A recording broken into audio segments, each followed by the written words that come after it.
Today I'm going to show you how you can send fax message from Google Pixel 8. So in the first step, open the Play Store and look for the Fax app. Install EasyFax and open.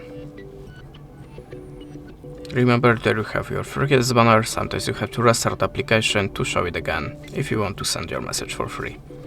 Now pass the setup and click on the plus to choose source of your document, like as something on the gallery. Now just select your photos and click on the allow. Tap on the all image, select it again and choose import.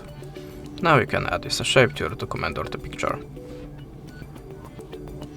If you're ready, click on the arrow icon and now just choose a filter for a photo to make it more visible. If you're ready, click on the accept icon, type the number in this place, choose the country from the list, and to send this message just click on this button. That's it.